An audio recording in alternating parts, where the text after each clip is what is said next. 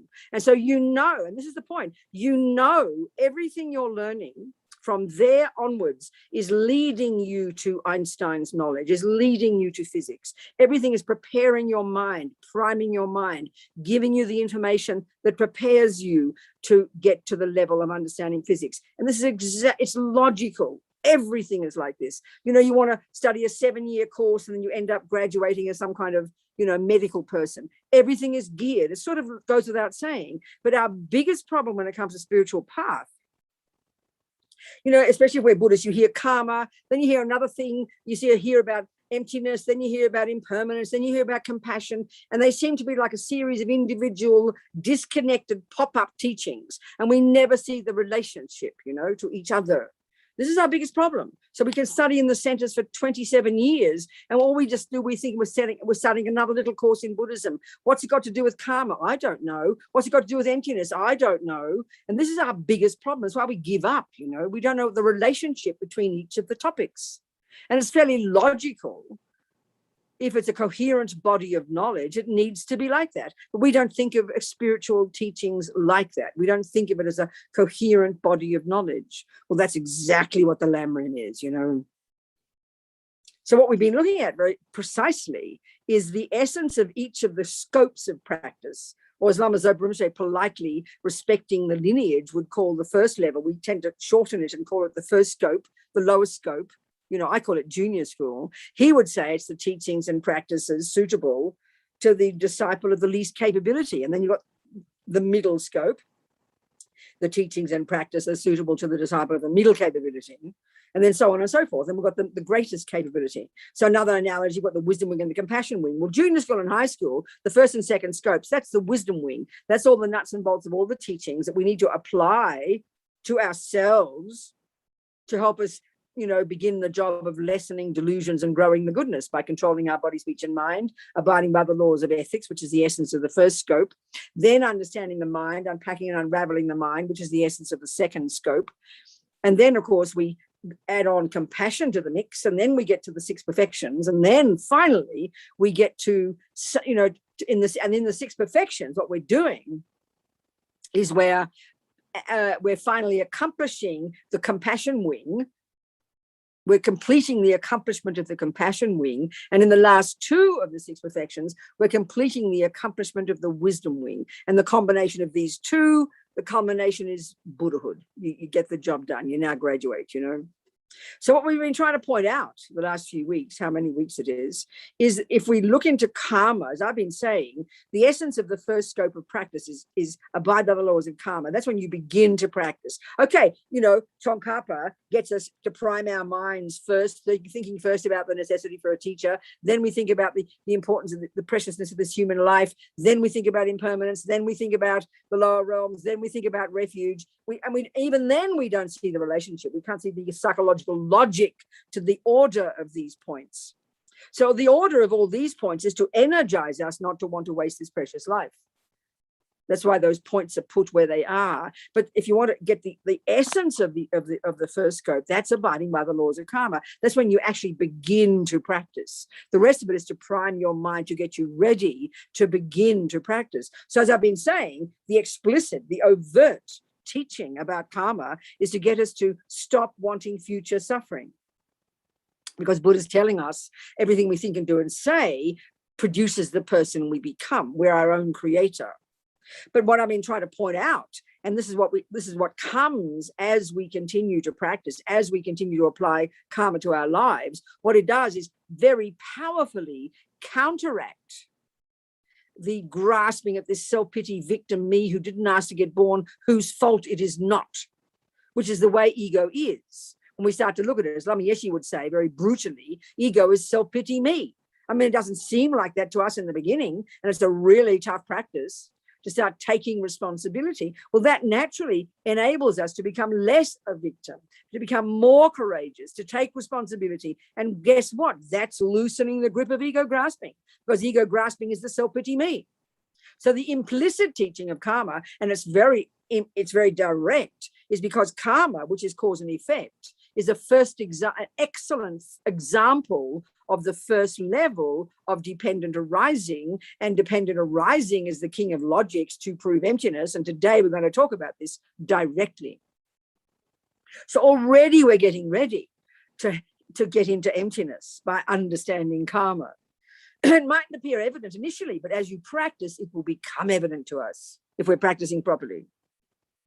Then we get to the second scope, the middle scope, and now we get to the root of the problem. Now we actually become a Buddhist. Morality, being a good person is not unique to the Buddha. The view of it is pretty unique, the view of karma, but being a good person, not killing and not stealing and not lying, your grandmother does that, a good communist might do that, and a good Muslim or a good Buddhist. So it's not unique to the Buddha.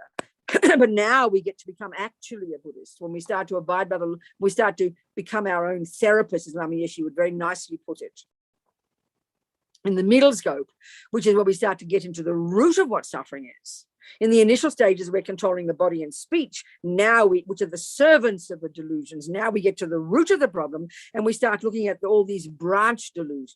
We learn about the three poisons, the essence, the three main neurotic states of mind that are the source of all the other neurotic states of mind. There's a very clear, coherent map of the mind in Buddhism, and these are the three main ones. So beginning to understand these, again, the overt teaching here, as we've been discussing, is that these are deeply disturbing states of mind, and this should become the energy for us want to give up attachment and give up anger and give up jealousy, because they disturb us. That's a tough one. But the deeper one, the implicit teaching, as I'm saying, and as we become more familiar with being our own therapist and more familiar with the relationship between attachment and aversion, the two main, effectively the three poisons, okay, they're the root delusion, ignorance, this primordial, and we're going to get to this one finally, the root delusion, this ignorance, this very specific ignorance deep in the bones of our being that believes absolutely without question, so primordially it's not even articulate for us, in a self-existent, real, solid, definite, concrete, separate me. On the basis of this, effectively the main cause of our suffering in day-to-day life, as far as the Four Noble Truths are concerned, is this attachment to get what that supposed me wants. And that's frantic. This attachment is immense and amazing. Lama Yeshe said, I could tell you about attachment for one whole year. You'll never begin to understand it. So, of course, initially we hear about it. It sounds very cute. Oh, I'm so attached to chocolate cake. Oh, I'm so attached to, so simple, but it's profound state of mind. This emotional hunger that runs the show day by day at the levels of deep assumption. And the assumption of attachment is, I must get only the nice things, and we will do anything to get only the nice things. And then it gives rise, when we don't get the nice things, to the third of these three poisons, aversion. So even initially, if we talk in daily life, if you go to your therapist and you talk about attachment and anger, there's no discussion about that in modern psychology. We don't even know what they're talking about. And it seems, even as Buddhists, it just seems they're two random naughty states of mind, but they're intimately connected. They're intimately linked. And we have to discover that from our experience. And how do you do that? By learning the words. You learn the theories. What is attachment? What is aversion? What is a delusion? How do they function? And then you start doing the job of putting meat on the bones in your daily practice, And you start to identify the attachment, identify the aversion. And we run between these 1,000 times a day. So the disturbingness is the key thing at this level. And that should propel us to want to give them up, to get renunciation of suffering and its causes. But the implicit teaching, as I've been getting to, and this is really crucial, is when we start to understand the deeper function of these neurotic states of mind. Their overt one is they disturb us, and that should be enough reason to give them up, although it's not for us. We're so addicted to them. But the deeper one is when we start to study Buddhist psychology, we study the model of the mind, we study low rig, we learn that the key function of all the neurotic states of mind, and Buddha divides all the states of mind into precisely 3 categories: the neurotic, deluded, ridiculous ones, the positive, virtuous, useful ones, and then the mechanics of the mind: concentration, intention, attention, all these necessary states of mind that whether you're a murderer or a meditator, you need. But we need to distinguish. The essence of the job of being a Buddhist is to distinguish between the neuroses and the virtues.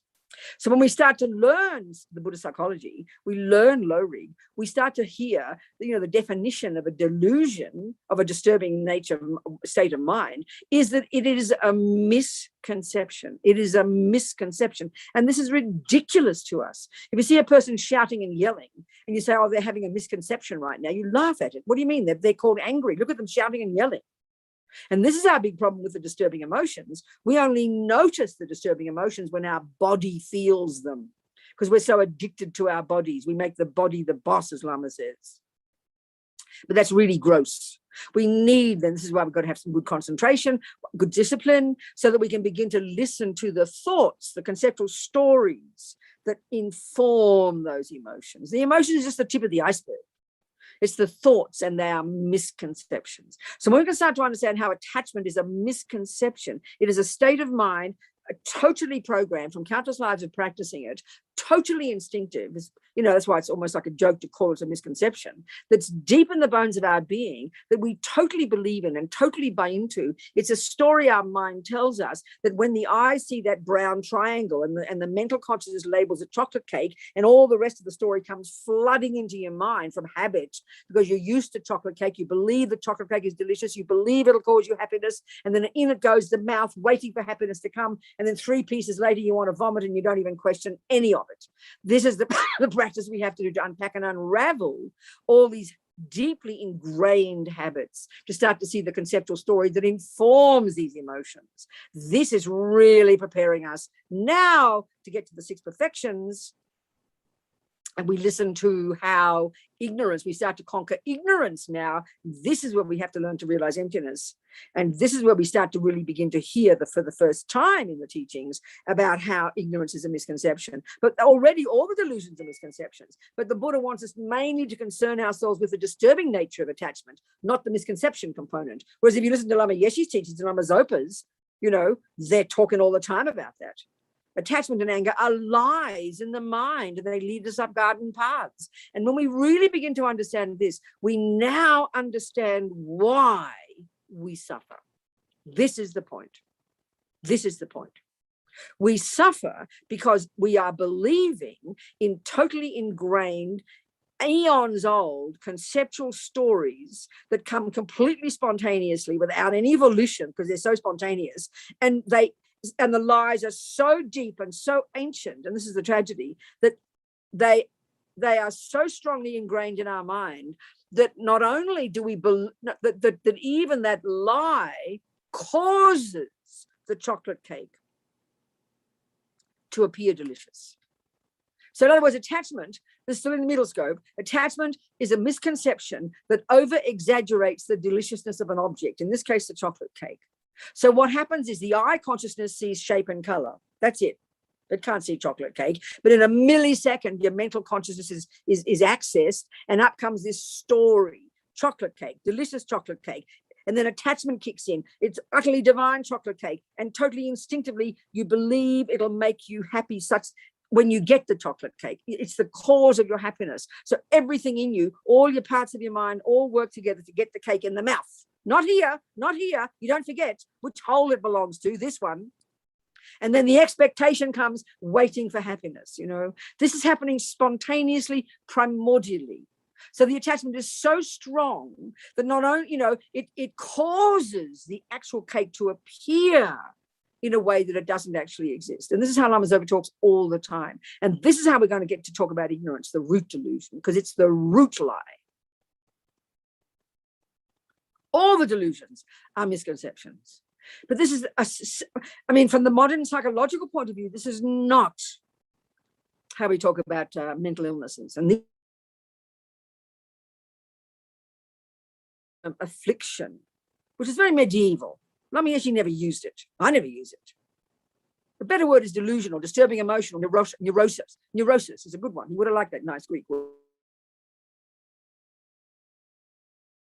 function of these neuroses. They're disturbing, yes, but they're liars. That's why they're called delusions.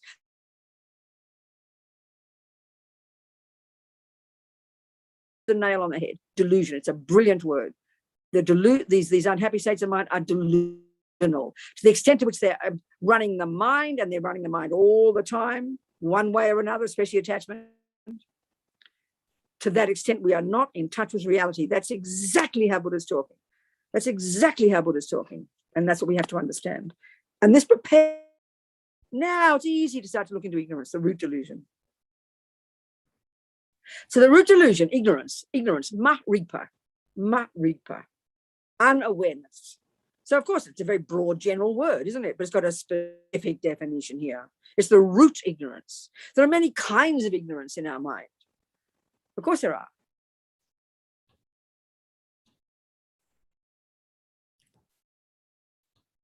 Such that when you've uprooted it, you have climbed out of your samsara into your nirvana. You can't fall back after that. You're not there yet. You've got more work to do, but that's a primordial change that has to happen. This massive shift in the mind. You now become what's called an Arya being. So, okay, how do we uproot it? How do we uproot it? This is where it's taught in the framework of the 6 perfections. The first 4, as I mentioned, are the perfection of the various virtuous qualities in relation to sentient beings. So we're perfecting the compassion wing. And the last 2 are the perfecting of the wisdom wing. So the first of these, the 5th one, the first of the 2,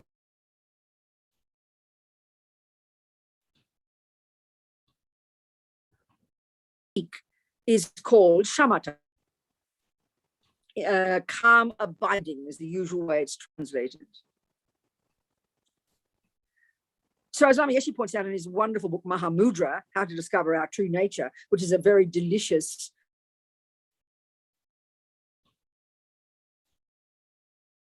for getting to realize emptiness. You know, Mahamudra is an equivalent of emptiness, the word. It's a very delicious technique. And Lama talks about both of these. And he said, as he said, impossible to cut the root of ego grasping. Ego grasping is a colloquial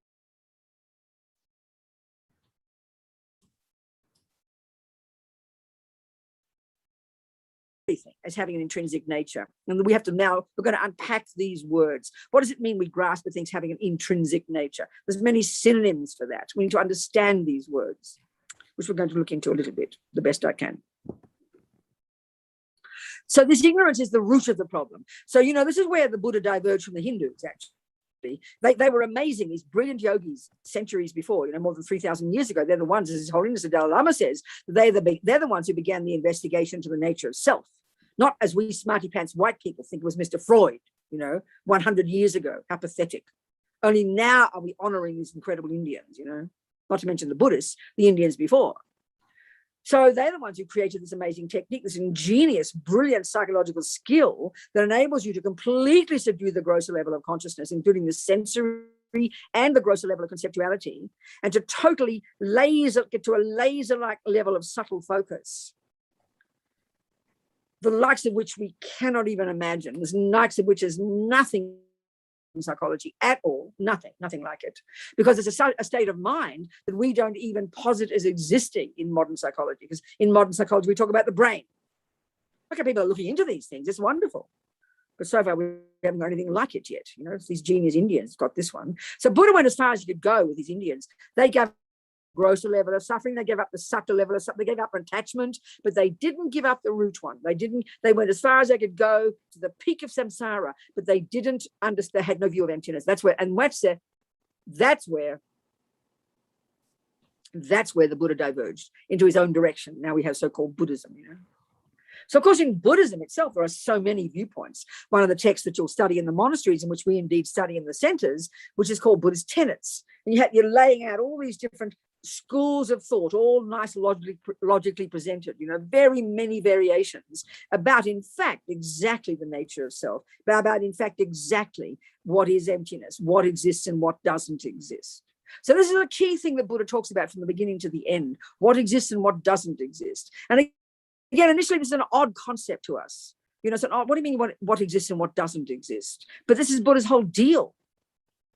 So, you know, when you study Buddhist philosophy, you learn especially the text called Dura, we don't study that in our centers unless we do it extra. It's not part of our basic program, but it's the very first text you'll study in the monasteries. Dura, collected topics. And there you learn this kind of, you get this kind of of the way things, of the Buddhist view of the world. And you learn, first of all, there's a term that you learn about that which exists. And there are several synonyms. One is called phenomenon. One is called object. One is called object. One is called existent. One is called established base. That's 5. I don't think there might be more. I don't remember. But this is so. Why are we looking at these terms? That which exists. Why do we want to know about that? This is Buddha's entire point. He says we are suffering. There is the existence of suffering of all kinds, from the hell realms to the God realms to whatever you call it. Suffering across the board is the result of not being in touch with that which exists. So the very first level of practice, you don't even bother about the mind yet. You control the servants of the delusions. You calm your body and speech down. Then you start to get to the branch delusions and calm attachment and aversion and arrogance and jealousy and low esteem down and stop believing in those stories. And now we're ready to put compassion into the mix. And now we get to the 6 perfections. And now our minds are ready and ripe to really attack the root delusion, the root lie, the thing that finally is what prevents us from being in touch with reality, finally, ultimately. This is the way Buddha's talking across the board, you know. So we are now in this, so first of all, let's talk about shamatha first. And then we have the 6th perfection, which is known they're both, these are 2 modes of meditation, basically. The first mode of meditation, the 5th of the 6 perfections, is called shamatha, calm abiding. And as I said, it's a name given to the brilliant skill invented by these Indians that Buddha took with him when he left and is still extant and existing and living in the Buddhist tradition.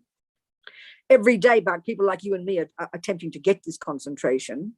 And as Ami Yeshe puts it, you cannot possibly unpack and unravel, my words, the root delusion until you get this single pointed concentration. In other words, I like to put it this way, until you've accessed the microscope of your mind, because only the microscope of your mind, only this subtle, super focused, super stable level of consciousness beyond conceptuality, beyond the sensory, it's only that level of mind that's capable of seeing nakedly the mistake of ignorance. And it's not just enough to get concentration. You're going to have concentration till the cows come home.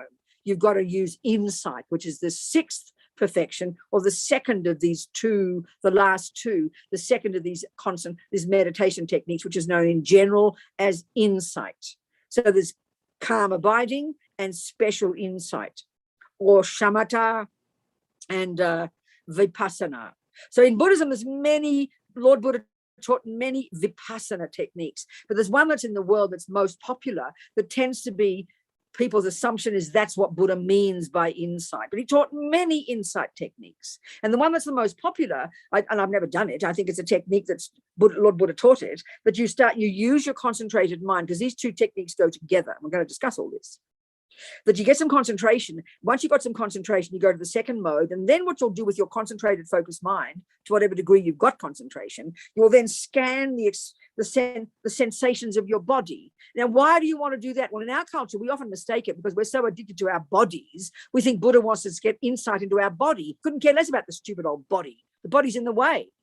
The reason he wants us to get insight into the sensations of our body, so we get not insight into that, to scan with our focused mind the sensations of our body, is so we can get insight into impermanence. So insight is not exclusive to emptiness. It's the particular technique we're using here, special insight. As Ami Yeshe, they call it special insight, laktong in Tibetan. And it's insight into emptiness. So the methodology, the technique isn't to scan the experiences of the body. The body's very gross, but it's a good start. Here we're using the mind. So first of all, let's look at these 2 techniques and how they go together, because we get very confused. You know, because we don't use the word insight, we don't use the word calm abiding, we don't use the word meditate. So we have all these concepts, and it's just very confusing to us. So the whole point is, what we're trying to gain here is is an insight. By the way, insight in English is a great word. In some languages I've noticed there's no really equivalent in daily language. So it's kind of seen as some kind of weird, special religious word, but it's not. Look at the word insight. It's a wonderful word.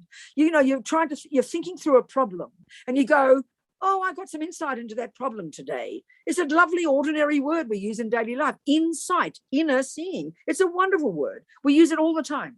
So don't mystify it, please. What are we trying to get insight into? Whatever it is, you've got to get insight into karma, insight into impermanence, insight into the way the wine works, insight into compassion. Insight is what you need in relation to all the topics in the Buddha's path to enlightenment, not just impermanence, not just emptiness, but the insight that's taught at the end here in the 6 perfections is specifically this special insight into the ultimate way that things exist. That is to say, emptiness. We're going to look at all these terminologies, you know. So a classic session of these, using these 2 types of meditation, whether you're trying to get insight into impermanence, death, karma, you name it, it's going to be exactly the same. So first of all, you've got to get some focus. Now, I mean, in our daily life, we don't say, oh, I'm going to sit down and do some concentration meditation before I practice music. I'm not going to go, you don't sit down and do your concentration meditation before you do your math homework. But you could argue like that. You know, in a sense, it's just the same, but we mystify it. So it's like this. Let's say you're a little girl at school and your teacher's teaching you that 1 + 1 is 2. Well, guess what? You've never heard that before. It's brand new information for you.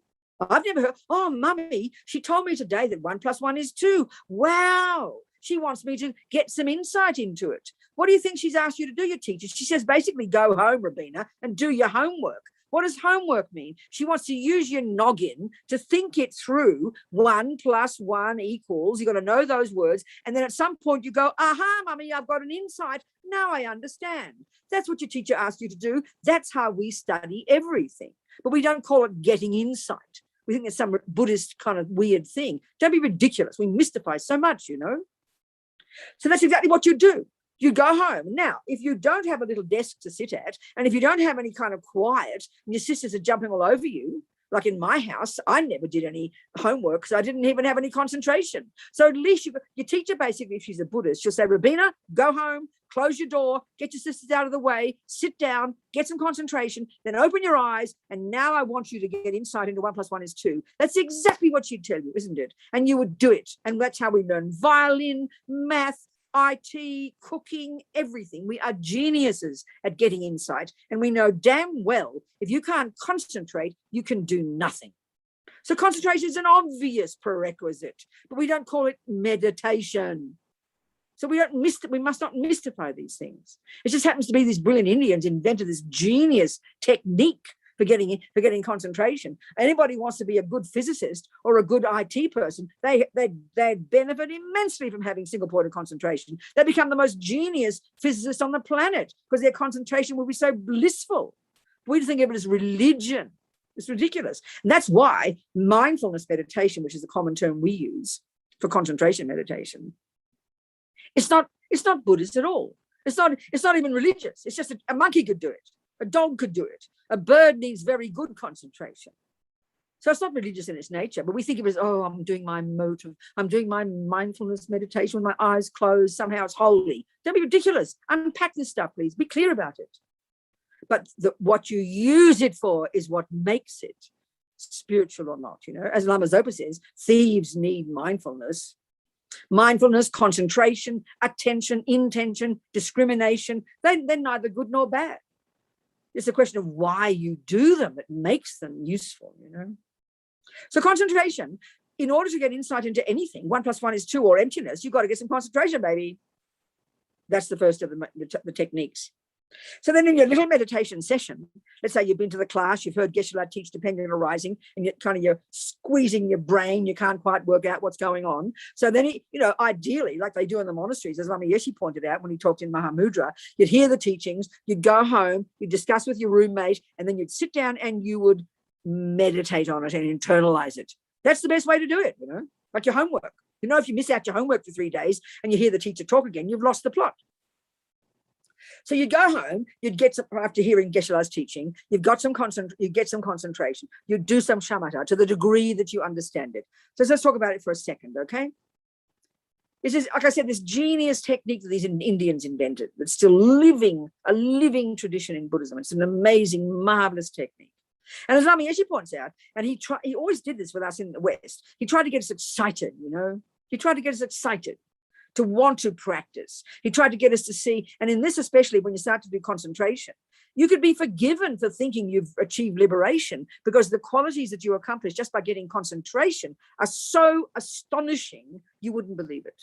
You wouldn't believe it, you know. It's like, as Lama Yeshe says, it's like unimaginable. It's inconceivable. But this is exactly, this is why it's so powerful and why Lama Yeshe would try to get us excited, to get us just to see simply the power of our own mind, just getting concentration, just getting shamatha. It's unbelievable. You would have a mind that is so radiant, so blissful, so vast, as Lama says, as if you could count every atom in the universe. When you've got concentration, you can sit there for weeks on end, absolutely essence, utterly undisturbed. You'd have utter joy, bliss, rapture, ecstasy. Lama knew all these words. He was amazing. This is the nature of your mind. It's how your mind is. To the degree that your mind is unencumbered by delusions and gross conceptuality and sensory is the degree to which your mind is blissful. This is very encouraging. We think bliss comes from the chocolate cake and the boyfriend. No, bliss is the natural state of your own mind. This is what Buddha's telling us. It's amazing. We're discussing emptiness for a second. We're discussing just concentration. Now the Buddha says we've had it countless lifetimes. We've achieved shamatha so many lifetimes, but we didn't use it to cut the root of delusion. So we fell down the mountain and we've got to start crawling up again, you know. We've had it countless lifetimes, but we haven't used it to get wisdom. This is our tragedy. And the other thing is you can get so blissed out. The bliss of the mind is so astonishing. It's the natural state of our mind when it's unencumbered by delusions to be blissful. I mean, I remember interviewing Venerable Rene. I don't know if he's ever been to North Carolina. This wonderful Swiss monk. He's been around for 40 years, about a bit the same as me, roughly, 45 years. And he started almost immediately, heard the teaching, he started wanting to meditate, you know. So he was a monk at Nalanda. He studied for many years. He's done many retreats, off and on, all the years he's doing retreats and he's teaching alternatively. So I remember interviewing him in 1995 in Mandalay when I was the editor. And I remember he'd just finished, I think, or had done recently, I don't remember how recent, was a 2.5-year concentration meditation retreat at Urselin, the place of clear light, the land of clear light, our lovely center, Lama Yeshe Center, Lama Zopa Center, just in the mountains in the Sierra Nevada, west, I think, of Granada. And we've had that since 1982. His Holiness the Dalai Lama was there and he blessed it and he named it the place of clear light. That's when Lama Ursel was born. His parents came from there, clear light. So it's a marvelous place. And he said it reminded him of Tibet. It's beautiful. So Venerable Rene was there for this 2.5-year concentration meditation retreat. And I interviewed him at Courtin Monastery. Well, there's several things I want to mention. The key one was interesting. And this is the thing about the mind having this natural potential to be blissful. I mean, it sounds so peculiar to us. Blissful, rapture, ecstasy. It sounds like sex, you know, sounds like naughty. We can't believe it. You mean you get ecstasy when you meditate? Oh, I'd like that. Well, yeah, you got a concentration, baby. Yeah, it takes hard work. And this is the point.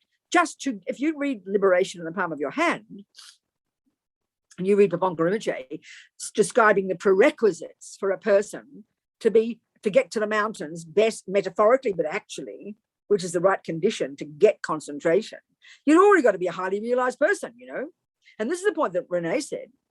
He said there was no way in the world he could have been ready even to want to even get to the mountains where he actually went and spent 2.5 years every single day, 8, 10, 12 hours every single day, meditating on getting, you know, this concentration, which is described in terms of 9 stages of cultivation, you know, in the texts. I mean, you have to have almost, Paponka says, you've got to be beyond complete attachment to any kind of food. I mean, that's hilarious for us in our culture. We might love sex and drugs and everything, but we love our food. And the fanaticism and the neurotic level of involvement we have with food, all our allergies and our this and our that and our nutrition and our blah, you've got to be at a point to be ready to go to the mountains where you couldn't care less about food. You eat whatever you're given and you shut up and you're happy, you know. That's pretty already sublime. You've got to have such discipline. And Rene said there was no way he would have been ready for this retreat had he not been a monk for many years, living in many vows, had he not done a lot of study, had he not even taught the teachings, and had he not done lots of purification.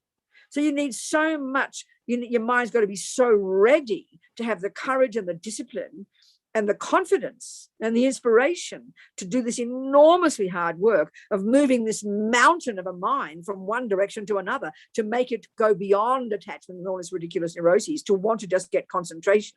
It's incredible. You need such effort, such encouragement. And also you need to understand the teachings. I mean, as Lama Yeshe says in his Mahamudra book, I mean, this is back in the 70s, you know, when the hippies got all excited and heard about all this liberation business. A number of people, as Lama says, who learn to meditate and then end up in a psychiatric hospital. This is not a joke, because the mind is so stupendous, is so powerful, is so unknown to us. We have no clue what is going on in our mind. We have no way of unraveling and unpacking what's happening internally unless you've learned the Buddhist model of the mind.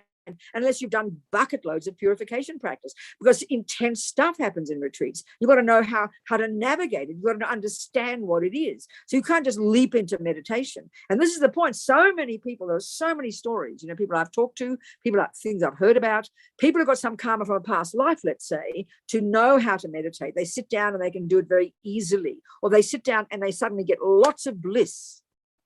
Now, this is the point. I mean, I remember one fellow in prison who had some ability to concentrate for hours. He didn't learn it in this life. He just knew how to do it. That's obviously from past lives, you know.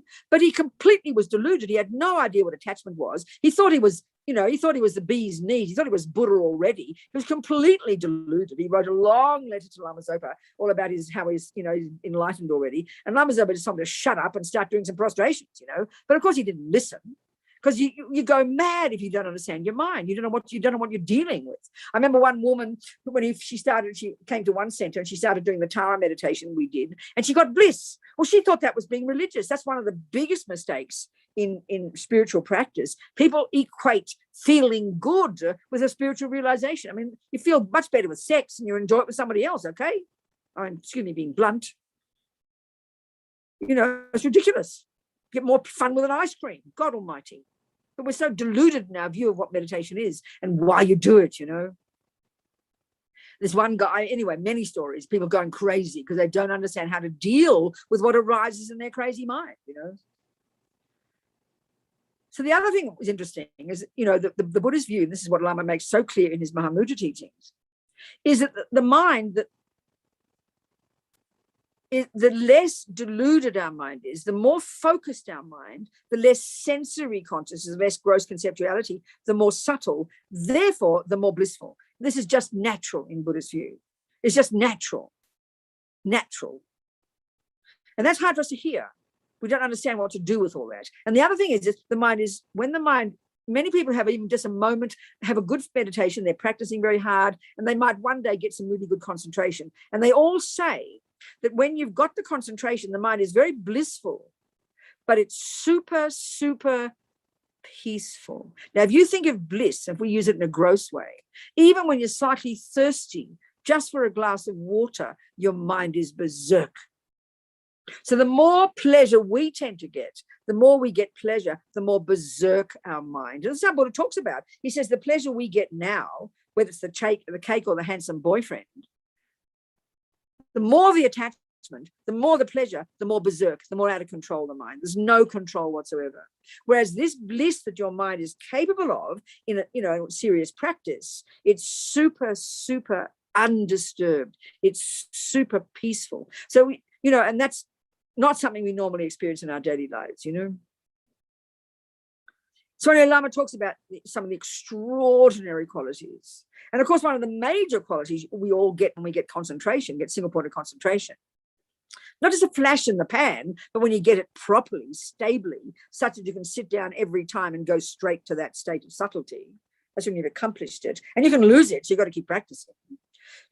One of the things is that you've got one of the qualities of a subtle mind is that it's clairvoyant. Now, this is kind of utter mystery to us. It sounds like hilarious, But this is a natural quality of a mind that's more subtle. And this is the point that Buddha is asserting. We have these subtler levels of cognition that, like I said before, we don't even posit in modern psychology or neuroscience, And this level of mind is unbelievably powerful. We've not got realizations yet. We haven't got realized emptiness yet with this subtle mind. We're just looking at the qualities that you get just naturally. You see the past, you see the future, you see the minds of others. This is natural. This is natural. It's not religious. It's not spiritual. It's natural. But we think it's spiritual in our culture because it's so weird, you know.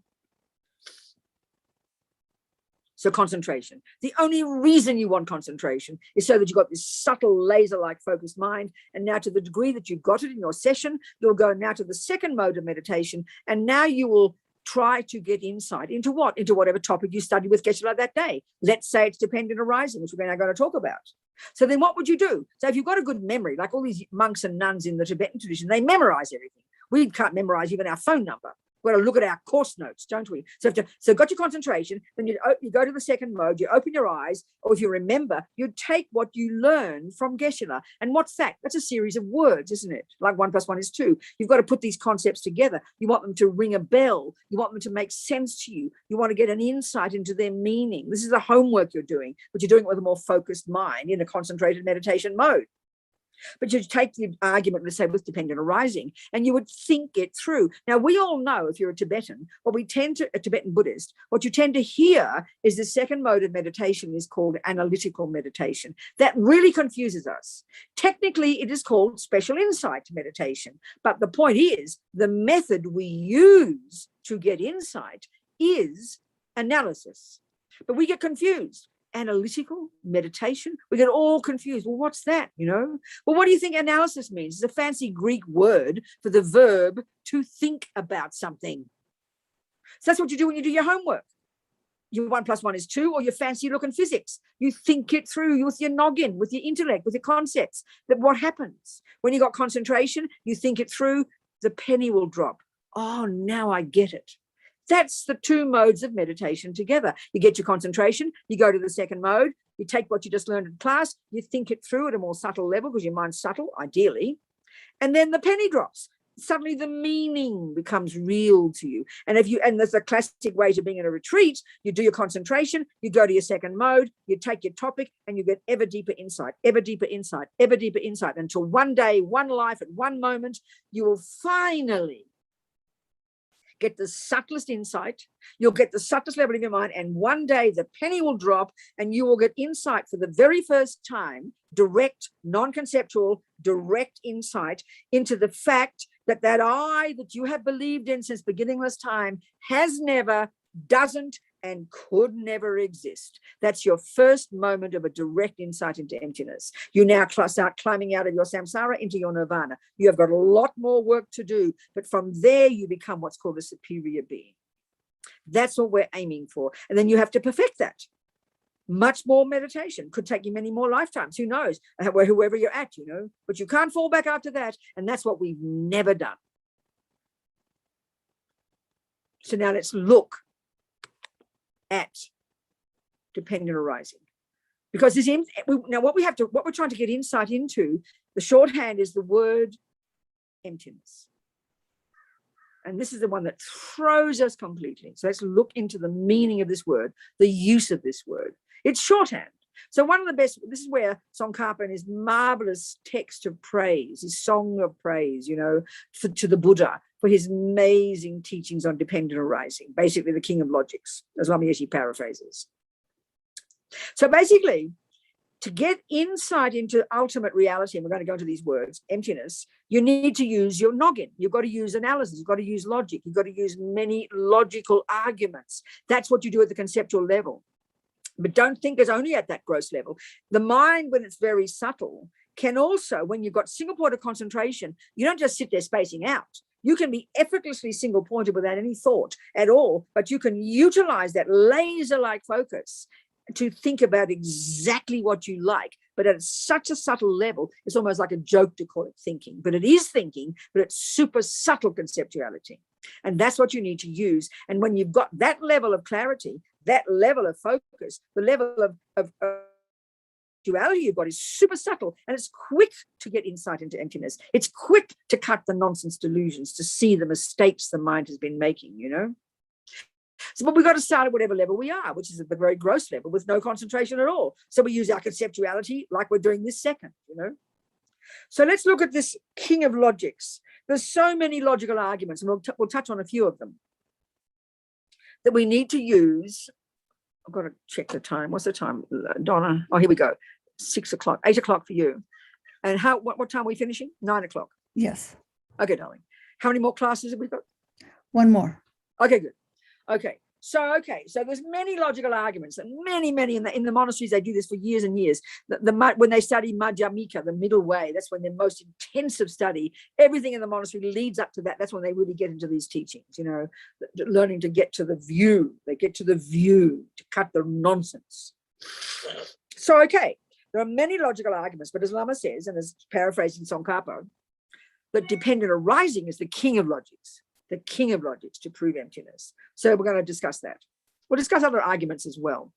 So, okay, so the context here, the framework here to get to understand dependent arising and emptiness, they're the two truths. So one way Buddha talks about the whole universe is in terms of the two truths, the things that are conventional and the ultimate reality.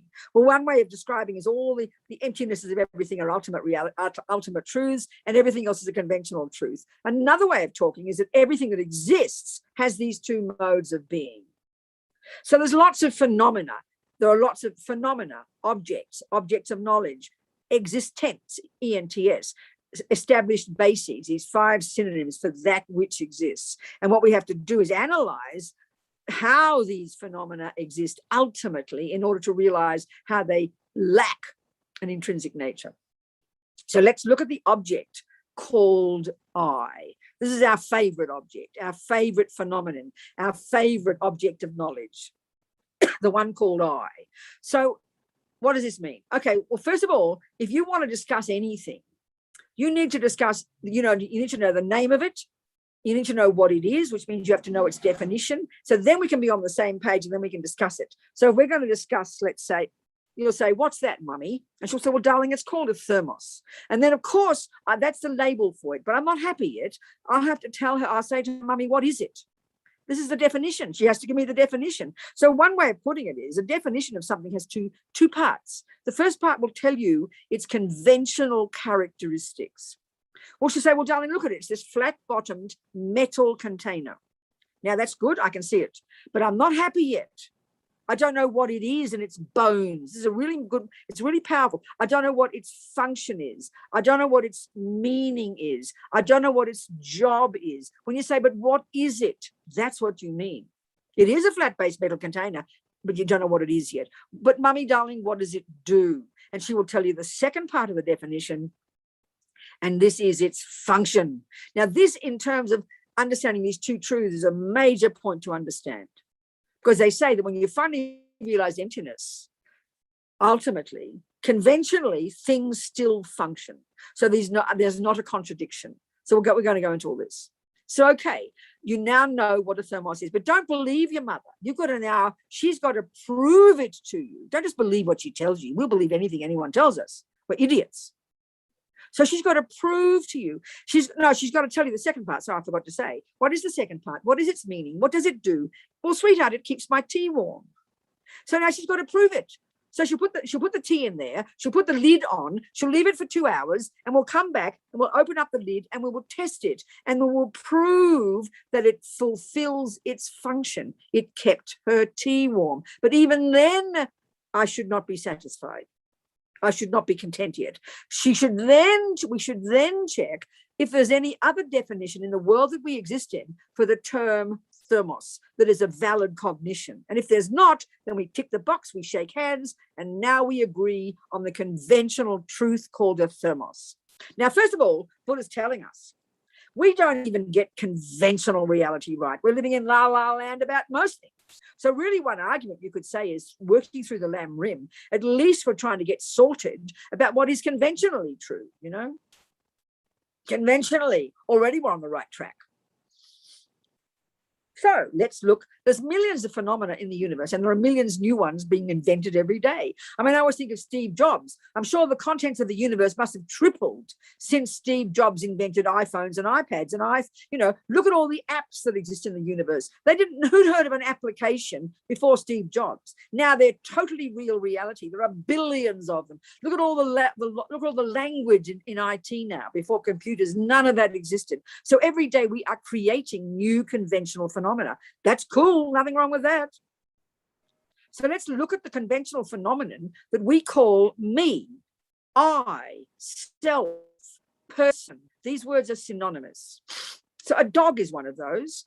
A human is one of those. A Buddha is one of those. A hell being, an ant, they're all persons. They're called, the name that they're given, not as a thermos, the name we are given is a person, a self, an I, a me. These are synonymous.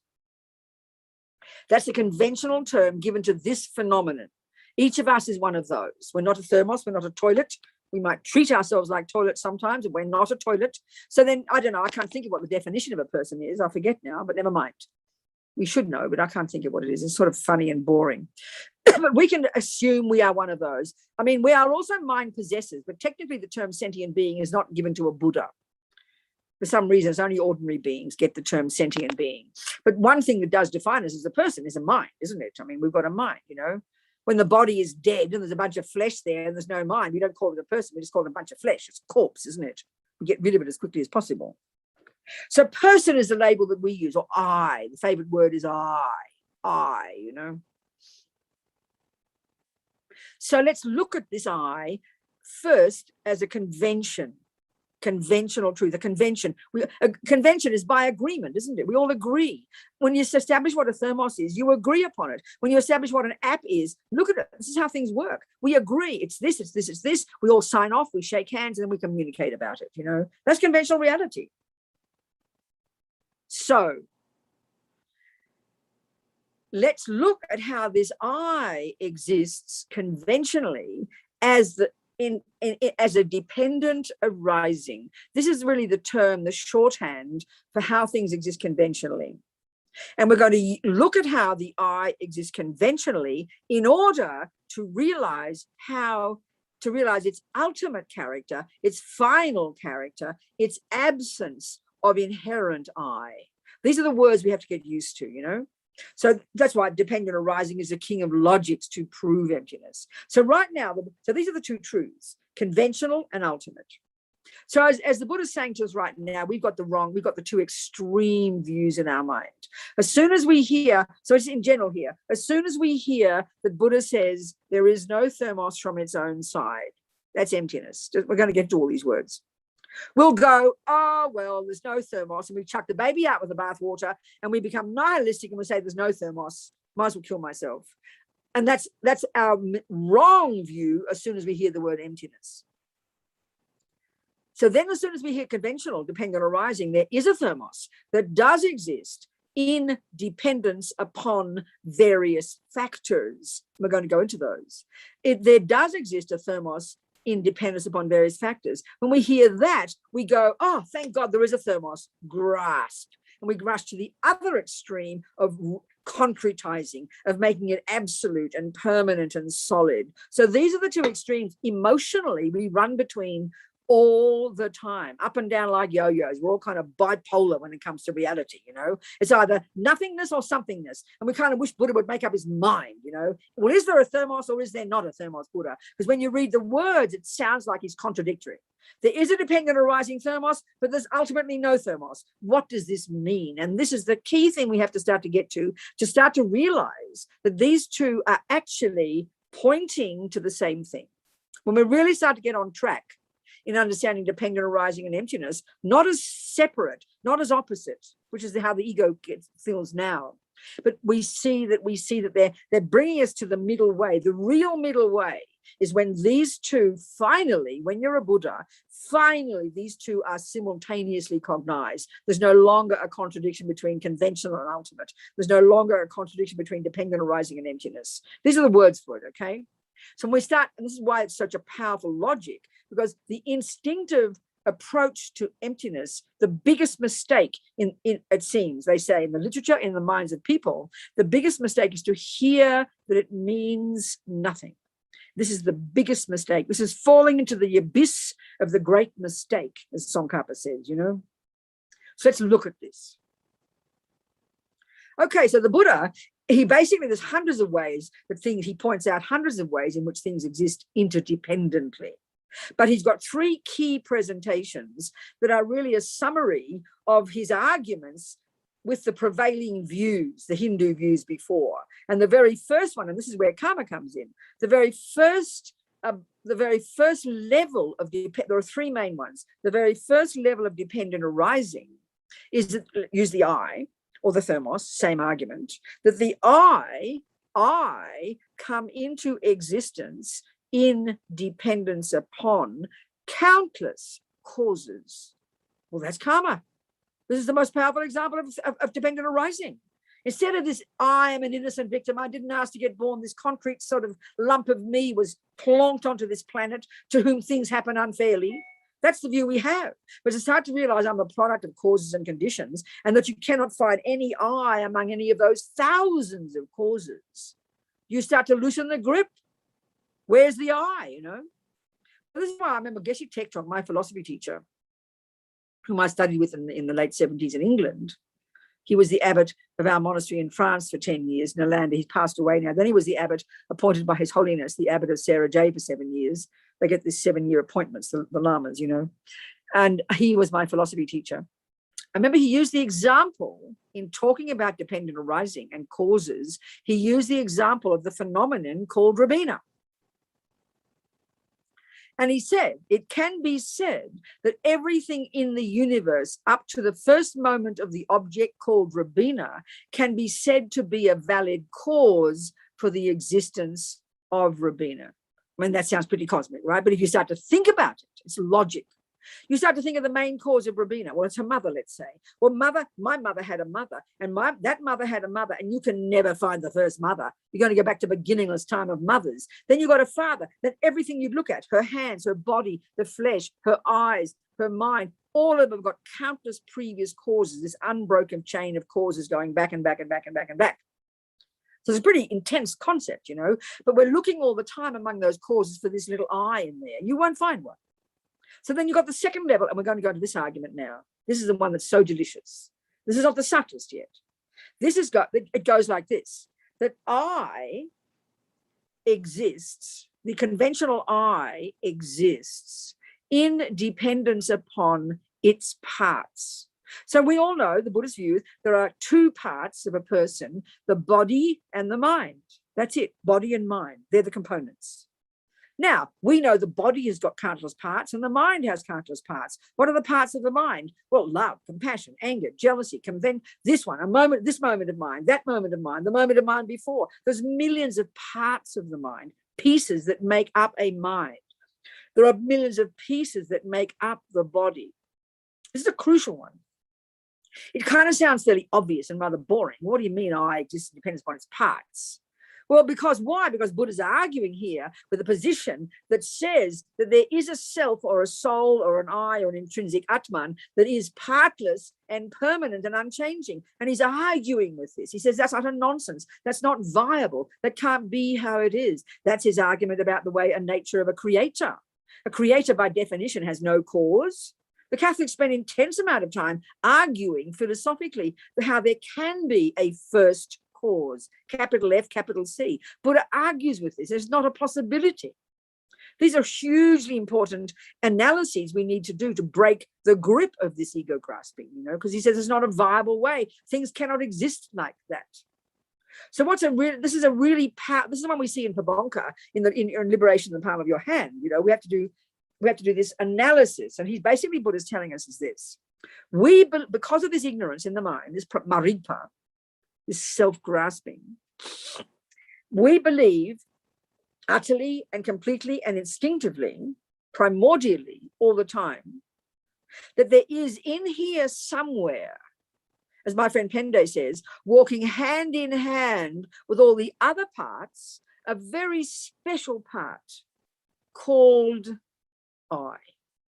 Our language expresses this. I have a nose.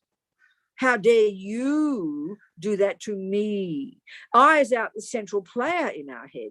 Everything happens to this me, or this me does this, you know. So naturally, this is the thing now, when we say a word, you say a word, you say a sentence, you say, this is another argument they talk about. If there's something that is existing, it has to be one thing or more than one. It has to be one or many. And it sounds rather boring initially, but you listen, it's a good argument. So if I'll make a statement. I have this is a skinny picture, I can't do much.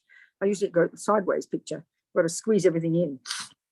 I will say, I have a thermos and a phone.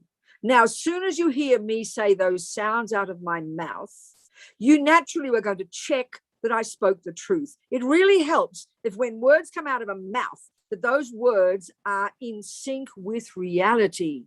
We're talking conventional reality here. If I say I have an elephant in my right hand, you'll feel very sorry for Robina. She's spoken nonsense. It's clearly not true. So it's really obvious that if I say a statement, we want to prove that that statement is true. Now, how many phenomena did I just say? It's pretty obvious, isn't it? I said 3. I said 3 nouns. Okay, one's a pronoun. Phenomenon, and sort of nouns are like phenomena. The mind cognizes nouns. It's kind of interesting. You're going to check this out. You're going to see. The mind cognizes things as nouns. The mind cognizes things as phenomena, objects, things. So I said 3 things. I said I, number 1, thermos, number 2, phone, number 3. So you will tick the boxes pretty quickly and you will agree that Robina spoke the truth. And you will point out 3, this is the point now, separate, independent things, won't you? And what does that mean? That means that there's a thermos that doesn't depend for its existence upon a phone or a Robina. Robina could drop dead, the phone can stop working, the thermos is fine.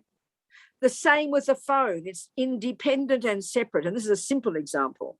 It does not depend upon Robina for its existence. There's no dependent relationship whatsoever. That means these are separate and independent. They're separate and independent. They're different and independent. It's pretty simple. Now I'll make another statement. We'll get a bit subtler now. This gets the tricky bit. I want to make another statement. I have a nose and an ear.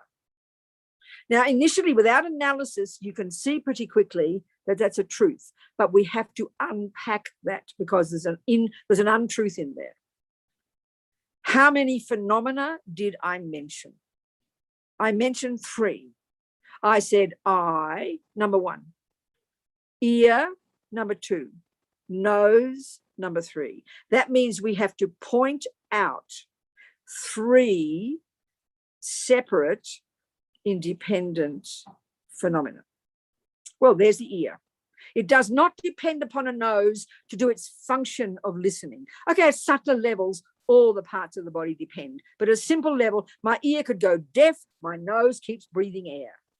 My nose breathes without depending upon the ear. So that's 2 phenomena. Now we have to point out the 3rd phenomenon that is not the nose and is not the ear and doesn't depend upon them. And indeed is not the eye and the hair and the mouth and every other millions of bits. And that's what we think exists. We think in here there is definitely a separate independent I. This is the grossest mistake, but we can't even see this mistake because it's so primordial. We believe there is an I in there that is the owner of the nose, that is the owner of the ear. We speak it. I have a nose. Now, this is one of the arguments. If Donna says, oh, Robina, your nose is so ugly. And I will say, how dare you insult me, Donna? And she will say accurately, Robina, I didn't insult you. I insulted the nose. And we will all laugh at that because we assume without analysis, this is the point, that there is an I in here. It feels like it. She just insulted me.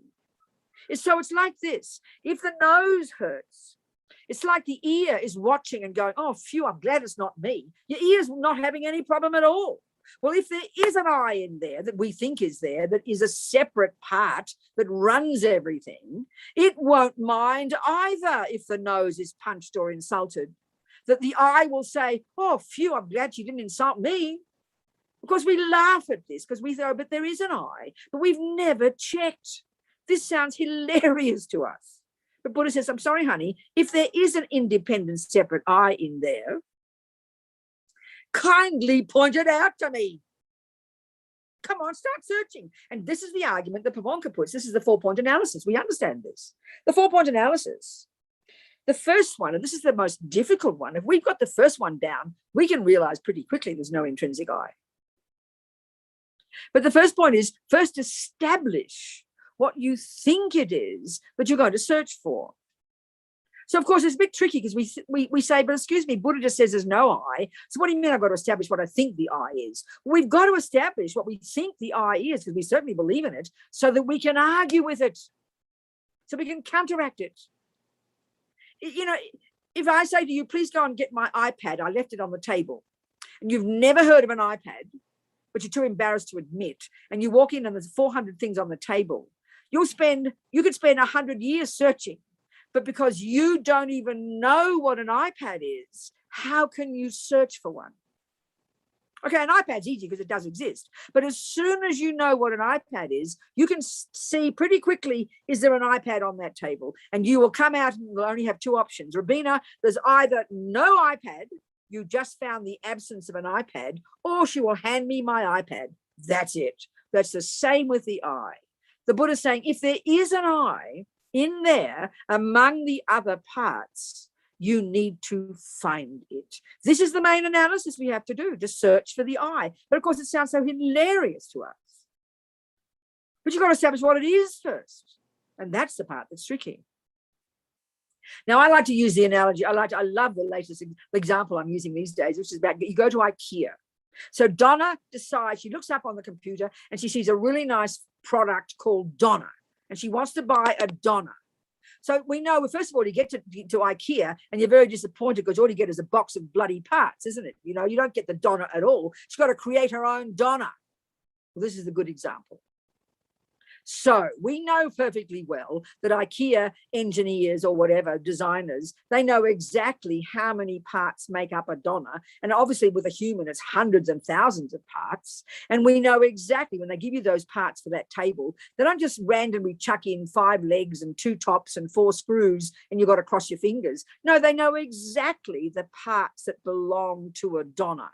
So as you're creating the Donna, and this is a reverse process to looking for the I, the usual way is we have to unpack the I, looking for the unpack the components to look for the I. Well, here we're going to build the Donna. And so, of course, as she's putting the leg together, the nose, the eyes, she's constantly hoping she's going to uncover the little piece that's called an I, without which, how can there be a Donna if you don't find an I? But she will construct a complete Donna, and Donna will work perfectly. And then not one of those pieces that make up Donna will be called I. You know what? The Buddha says, not only will you not find a piece called I, honey child, you do not need one. It's an extra piece, like an extra bell and whistle that we have made up quite literally. Now, this is not the subtlest meaning of emptiness yet. And it's not nihilism. This is the point. Oh, well, there's no I might as well chuck it in the bin. This is the point. So this is the one point. This is one of the arguments you have to ask and use and analyze. If there were a piece in here that is labeled I, that is not the nose, it is not the ear, it is not the mouth, it is not anger, it is not jealousy, it is not love, and that's what the Christians would say. They call it a soul. That's what the Hindus call it an Atman. The Greeks call it an essence. You know, we assume there's that thing there. But the Buddha says you don't need one. Donna will function fine. in other words, if there's a good hand and a good leg and a good bones and there's love and kindness, all the bits of the mind, all the eyebrows, everything will work immaculately and will function as Donna, but you won't find any Donna-ness there. And of course, this leads you to the subtlest one, that there is a Donna, but not intrinsically. You can't point to Donna. You can't point to a piece called Donna that's separate and independent. So there is an I, but it's not, you can't separate Donna from the parts. Donna's the name of her I. Robina's the name of my I. So there is a Donna, but you can't separate Donna from the parts. The base for the because the parts is the base for the label Donna.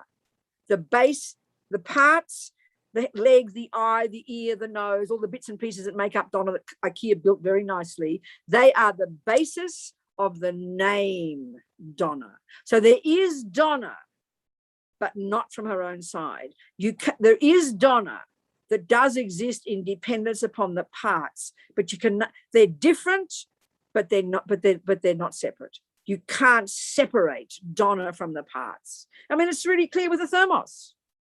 My thermos has a base. That's a true statement. Look at it. It has a base. So there's two nouns there, aren't there? There's thermos and there's base. So we want to find the base and we want to find the thermos. But as soon as you take the base away, there's a base. Where's the thermos?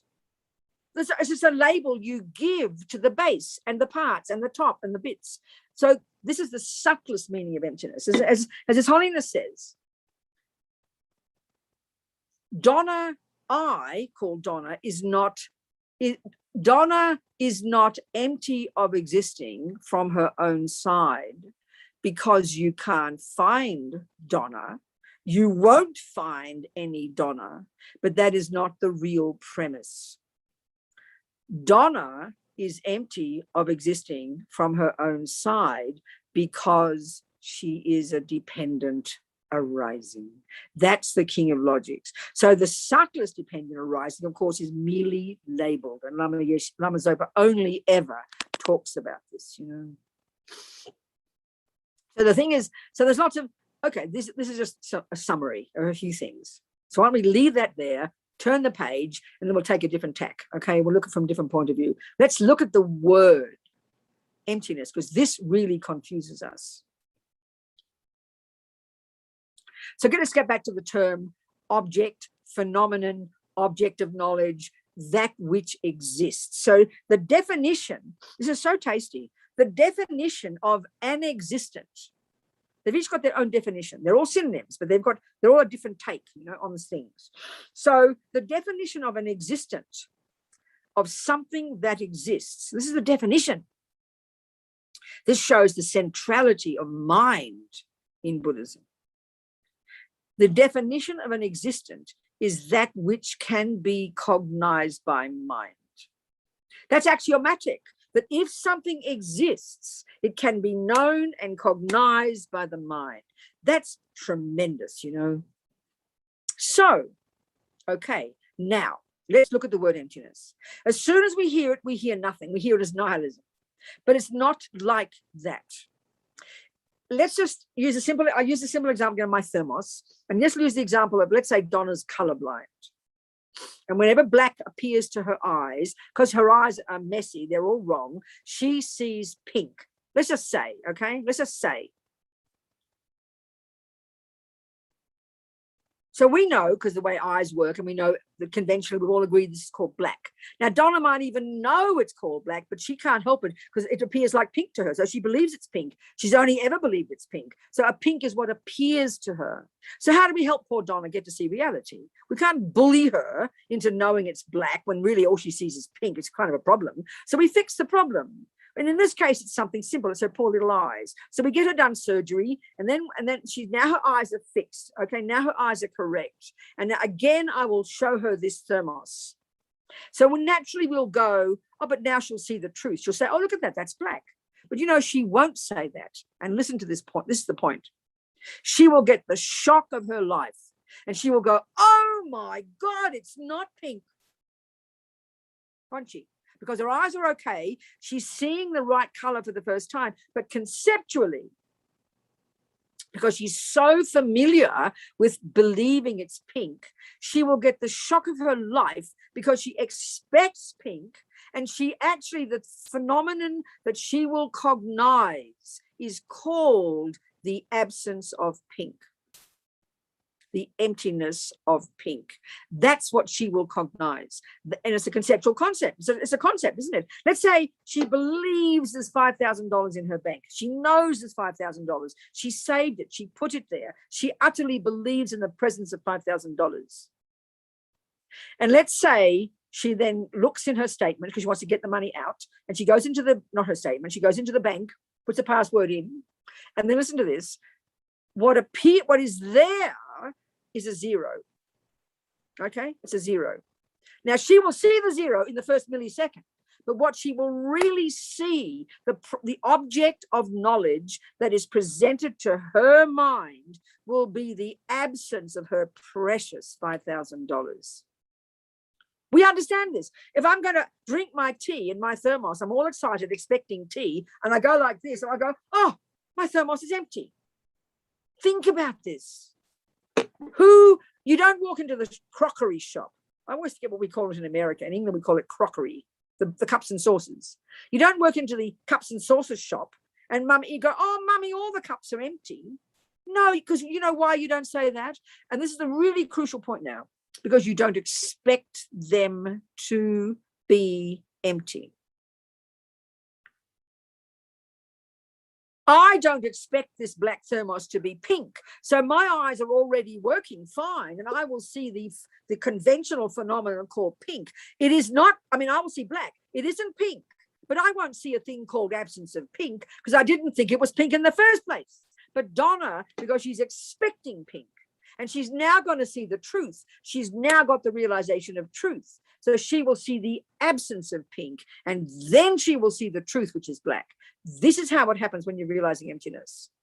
So the Buddha's telling us that there has never been, isn't, and could never be an intrinsic I, an independent I, an inherent I. We've got to go into all that. That's the name of the I that we think is there.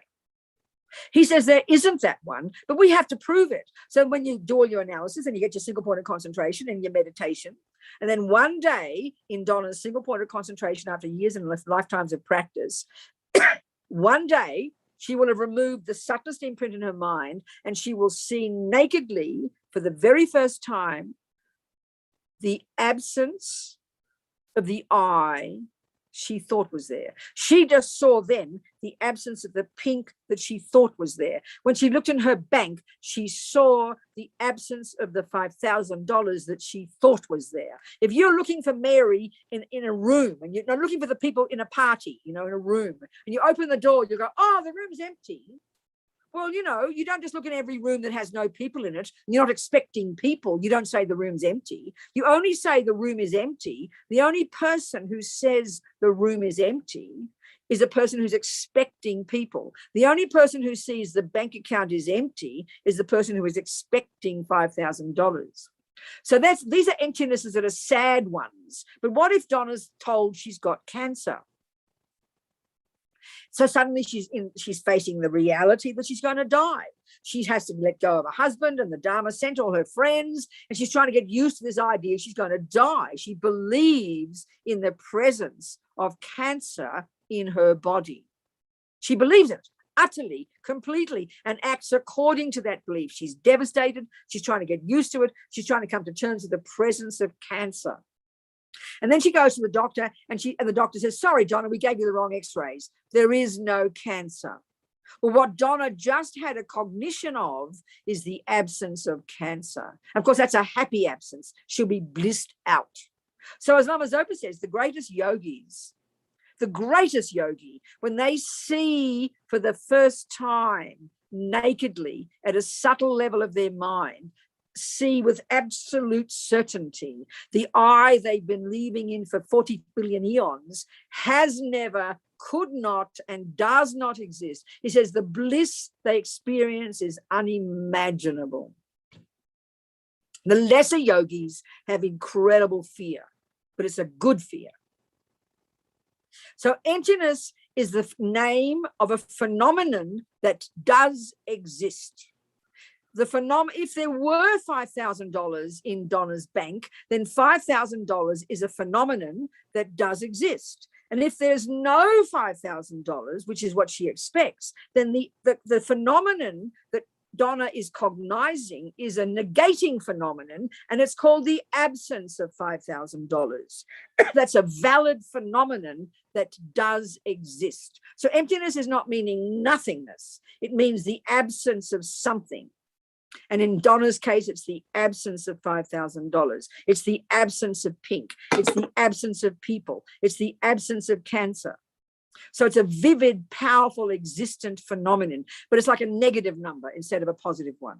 So it's sort of not like, as His Holiness says, you're kind of looking for the eye, and this is what will happen. She will look for the piece in the IKEA box. She'll see the hundreds and thousands of pieces, and she's searching frantically, and she will not find any piece called I. She'll chuck out all the other pieces and go, there's no I might as well kill myself.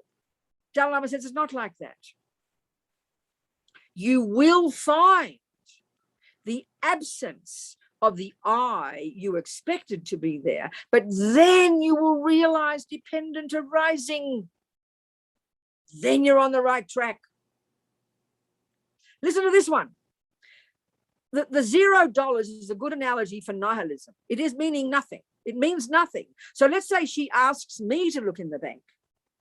Tell me where, just double check my $5,000, Robina, is it there? And I will say, I don't know. No, I'm sorry. I don't expect $5,000. She just says, look in my bank account for me, please, Robina. And I will tell her the truth, that there's no dollars there. So the object that appears to my mind is nothing, zero. That's what I cognize, nothing. And it's true in this case. But that's not what Donna cognizes. Donna will cognize the absence of her precious, precious $5,000. So the absence of $5,000 is not zero. They're two separate phenomena. So the absence of an inherent I is a very vivid phenomenon. It's not, oh, there's no I, kill myself. I've got to understand this, So I think it's time for questions. I've been shouting for a good hour and a bit. What time is it? God, an hour and a half already. So come on, a few questions now about concentration or about anything you've heard already. And we've just begun the discussion about emptiness. So we're just whatever the questions you like so far. Please ask me some things. Venerable, there's a question on YouTube. So this person won't be able to interact, but I'll read the question for you. Good, darling. It is, isn't the I my consciousness? And isn't that the part of me that feels ownership over all the other parts of me? Very good question. It's a very good point. It's almost like if you want to find an I, you're going to find the mind. But no, it cannot be the I. And let me give you a simple reason why. I'll give you a simple reason. If you say the mind, okay, let's start. Let's look at the parts of an I. This person gives their name? I don't know the first name, T.E. Okay, listen, T.E., honey, whoever you are. T.E. is the name we're giving to you. So what are the parts of T.E.? Because T.E. is the name given to the person. Donna's the name for that person. So what are the parts that make up T.E.? Listen to this. The parts that make up T.E. are body and mind. What are the parts that make up a thermos? The sides and the base, let's just say, and the top, the three parts. So same thing here. Well, let's talk about you first. So we're looking for an intrinsic I. It's a name. Basically, Buddha's saying it's the name. T.E. is equal I for you, okay? T.E. is you. So T.E., you're looking for a T.E. in there. Now, you've got the body and you've got the mind. And you're suggesting, because the mind is obviously the one that continues, it's more powerful, it's the one that cognizes, it's obviously very powerful, the mind, you're right. And you're thinking, well, maybe because of that, the mind must be T.E.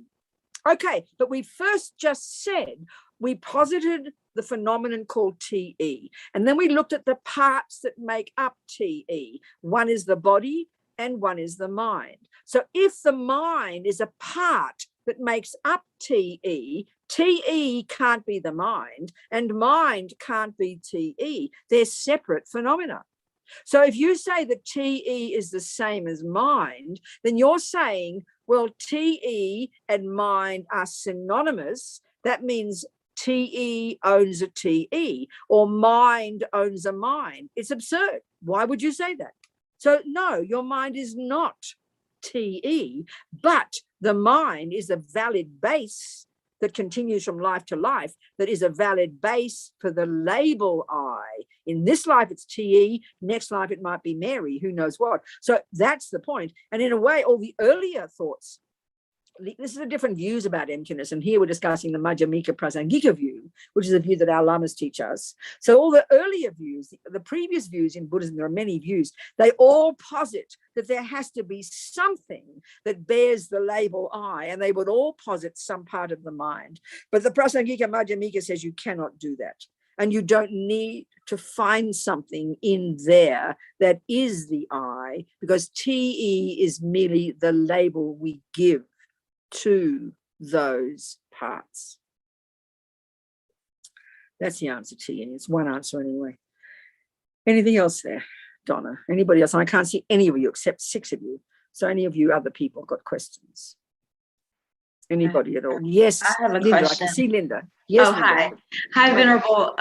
In follow-up to what you were just talking about, what about the mind? And, you know, it's not stagnant or permanent. There's, you know, it changes every That's right. every Yeah, it's mind impermanent. moment. So That's right. So does That's right. that tie to that as well? That that there's not an I, or the Because mind it's is not impermanent. the I? Because it's impermanent, you mean? Yeah, that's a valid reason, but it's not enough reason to realize emptiness. It is a truth, and it's a good starting point. All the lamas will say, when we start to realize this subtle impermanence of constant movement, it's a very good stepping stone to understand the subtler understanding of inherent existence. So impermanent is a grosser level, and realizing impermanence will cut a lot of suffering, but it won't get to the root of the suffering. That's the answer. That's a good point, though. Thank you. And in fact, many of the schools of thought, some of the schools' understanding of subtle impermanence in one school is the view of emptiness in the grosser, in the earlier school. So they mistake that subtle impermanence is emptiness. Then this is a common mistake that can be made. But emptiness is a subtler meaning. But impermanence is a great stepping stone. Yes, Lorna. So Hello, is darling. mind permanent, even though it changes all the time? I It is understand. still mind. It's a very good point. This is where we need to understand the use of these terms in Buddhist philosophy, Lorna. The term permanent is a very real word in Buddhist philosophy, but it hasn't got the same meaning that we give it. So in other words, we've got in Buddhism, there's impermanence, and there's subtle impermanence, and there's a grosser level of impermanence. So the grosser level of impermanence is the evident one, that things change from moment to moment, that things that are impermanent are the product of causes, and they're dynamic and moving and changing. So the opposite of that we would naturally think is permanent. Now, okay, one understanding we have in our ordinary thought is if it's impermanent, it doesn't last, right? Isn't it? It doesn't last. But no, impermanent means changing from moment to moment. So consciousness, which is beginningless and endless, in that sense, we'd say permanent, but that's not the meaning. It's impermanent in its nature of being dynamic moment by moment. But permanent in Buddhism doesn't mean lasting forever. Permanent is the opposite of changing from moment to moment. And in normal world, mind and all the phenomena that we know about in daily life, they're all impermanent. There's no such thing as nothing can have the characteristic of permanence. But this is where it gets tricky. Negating phenomena, the absence of something. This is not meant to be just kind of squeezing your brain.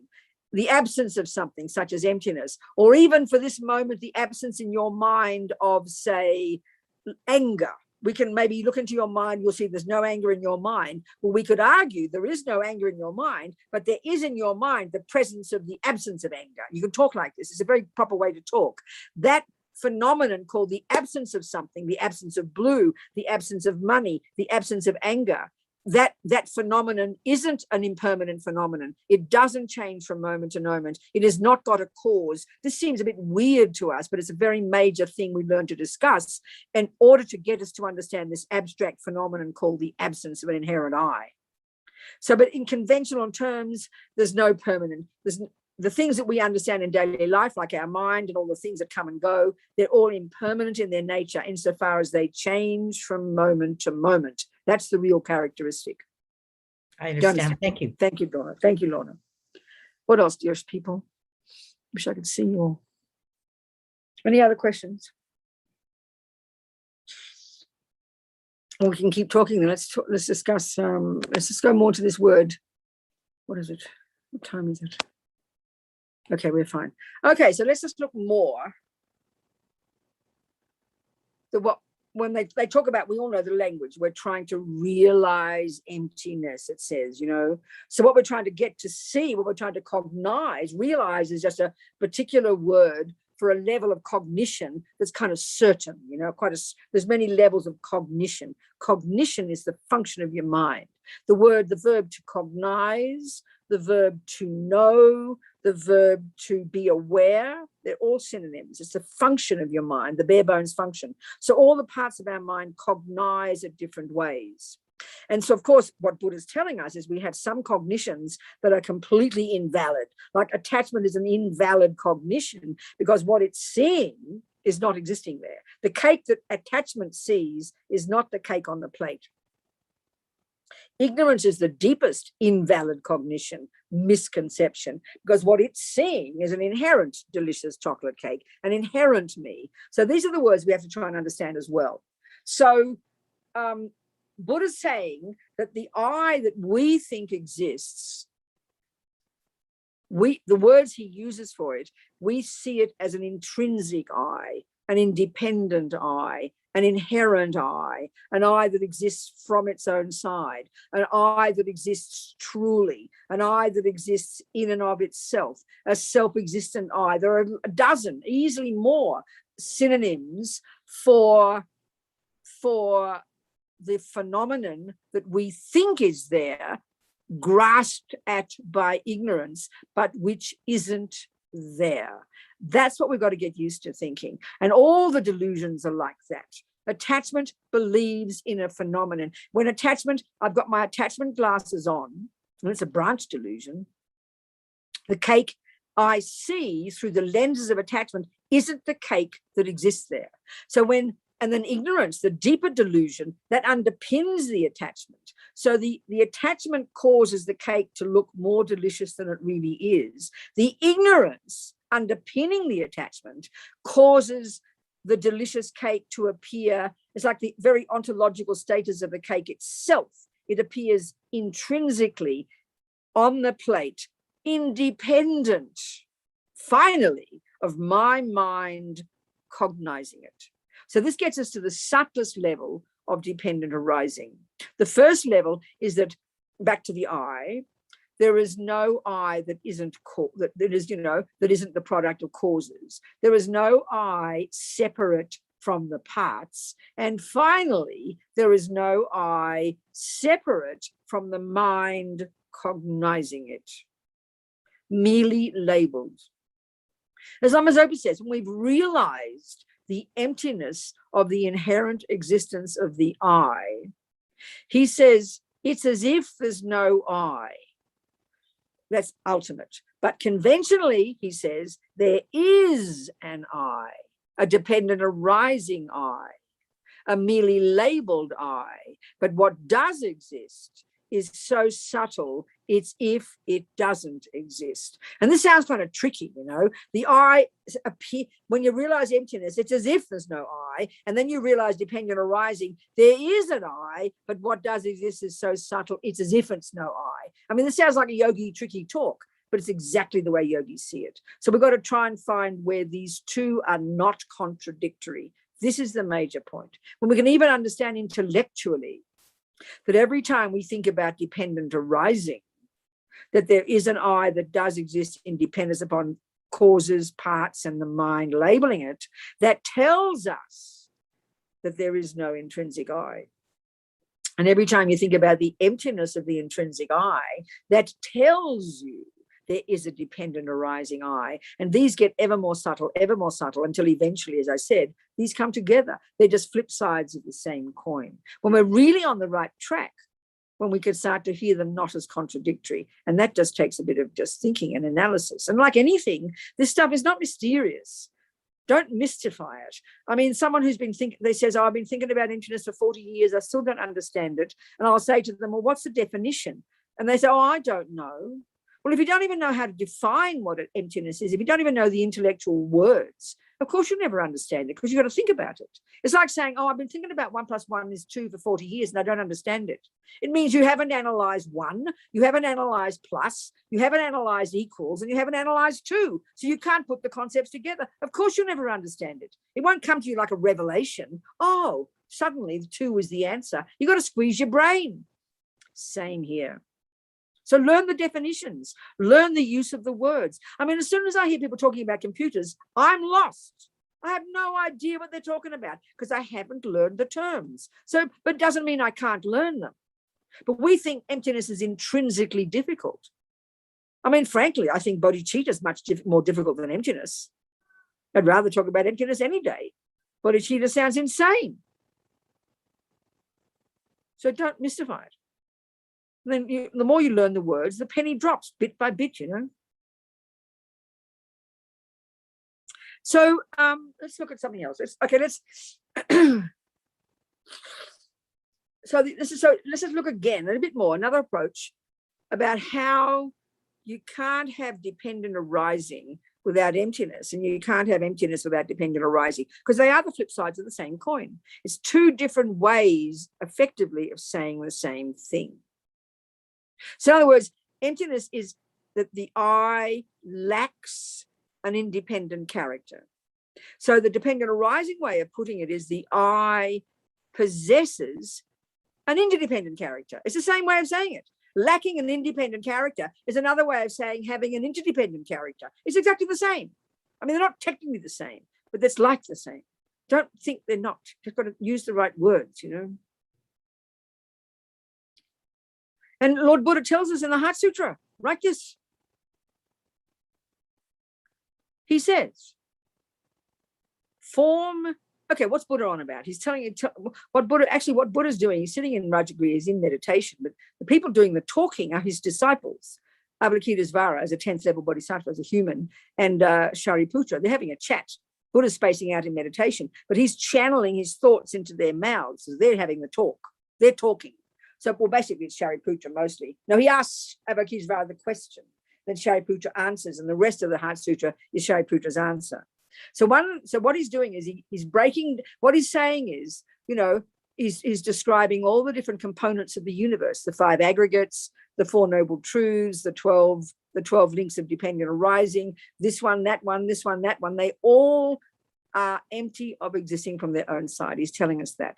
At some point, he mentions the first of the 5 aggregates. The aggregates is just a way that Buddha presents a person in terms of possessing 5 different components.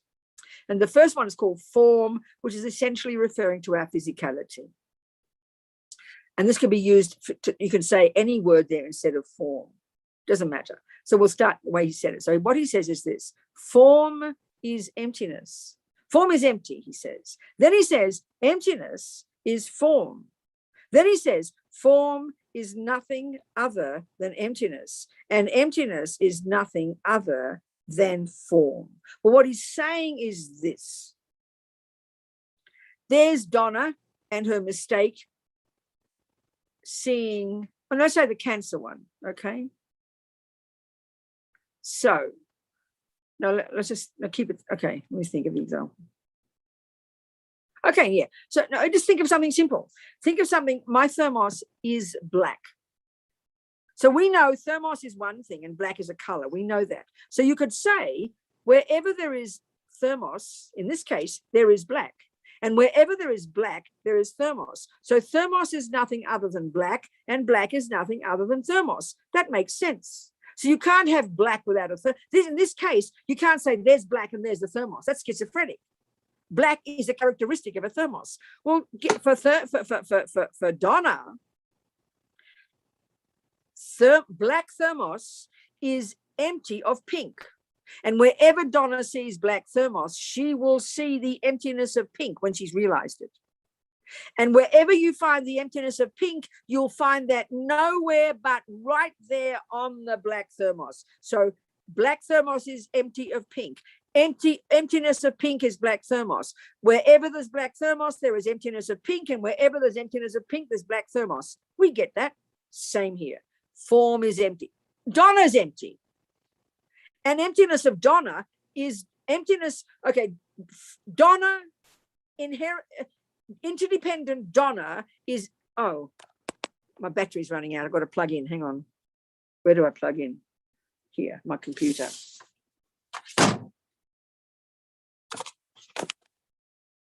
This is the wrong hole. Oh dear, what am I doing? Here it is.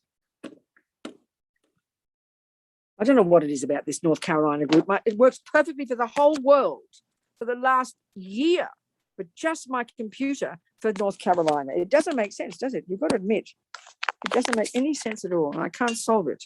Even my John Castello, my IT genius, can't solve it either, but I haven't asked him. I better check. He did check me last week. Where's the hole? Here we go. Hang on. Now I'm upside down. This is ridiculous. I'm looking at the sky now. Look at me. This is ridiculous. I have to go back.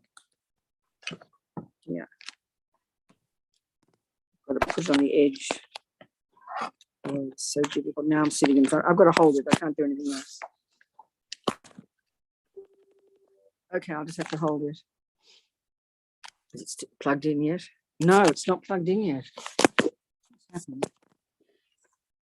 There we go. Okay, I have to hold it.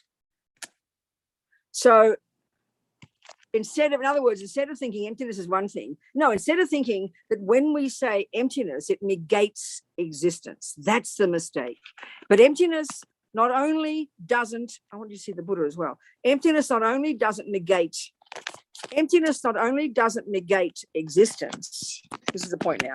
Emptiness not only doesn't negate. Where are you? I can't get this right. I'm so sorry, people. No, I keep looking at the sky. It's no good. I've got to do it this way. So emptiness not only doesn't negate the emptiness of inherent Donna, not only doesn't negate the existence of Donna, it proves the existence of Donna. That's what we've got to get used to. For us, emptiness, we go, oh, well, Donna's empty anyway, so it doesn't matter.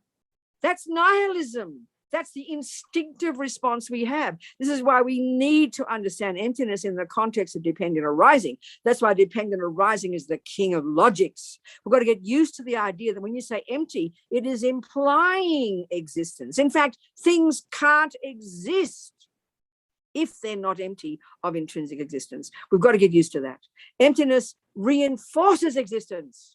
Things exist because they are empty. In other words, Buddha is telling us that something that has an intrinsic nature, which is what we believe utterly, profoundly, and completely and totally, something that has an intrinsic nature cannot possibly exist. That's where Buddha diverged from the Hindus. They were amazing. They went so far. They were geniuses in understanding the universe, giving up attachment, giving up delusions, but they still posit something intrinsic, an Atman, a creator.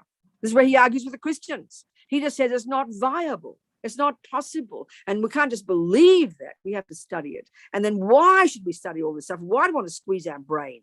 Because realizing this is what cuts all suffering completely. That's the point about emptiness. What do you think, people? Any questions? Any doubts? Or just any one thing you want to say? Don't have to be clever. I mean, I'm not, I can know a few words, okay? I can't know much, but just discuss with me if you want to.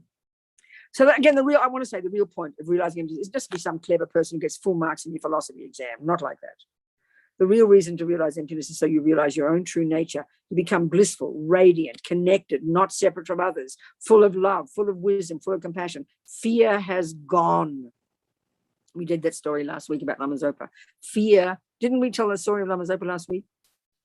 Yeah, we did. So when you realize emptiness, there is no fear. Meaning, and this is the thing that's fascinating, all the delusions, attachment, anger, pride, jealousy, the lot, as well as root delusion, they're all rooted in fear. Fear is their flavor. That's why we suffer in daily life all the time. Our constant worries and anxiety and this and that, they're rooted in fear. And because we believe everything is intrinsic. Of course, it's hard to see this. Of course, it's hard to see that we suffer because we think some things are intrinsic. It sounds like hilarious.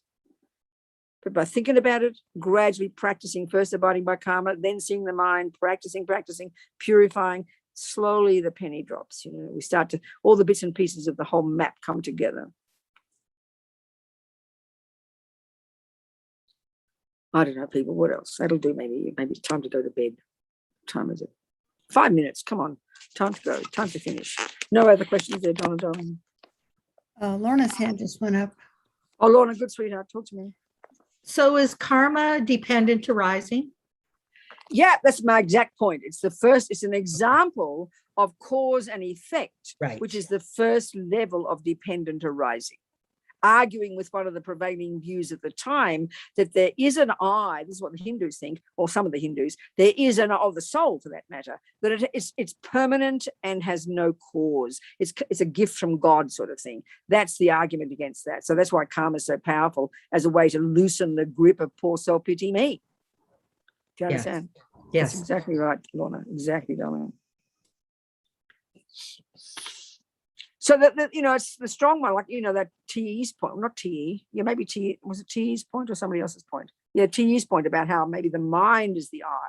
That's a really interesting point because all the other schools of thought, and there's so many of them before you get Prasangika Madhyamika, they all say there has to be something that you can put the name I on. Otherwise, it's nihilism. And that's why this Prasangika Madhyamika view is so hard to hear, because the way Lama Zopa says it is so radical. He says, when you understand it, he says, from the side of the I or the thermos or whatever, there's not an atom of anything there that makes it I, that makes it thermos.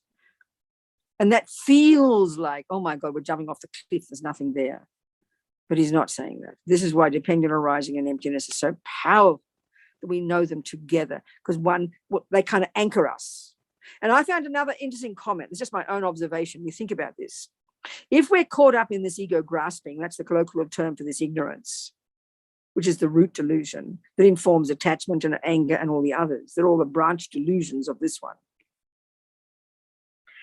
If, the feeling, then we are living in this constant up and down. You know how we're sort of living in up and down all the time, up and down like a yo-yo.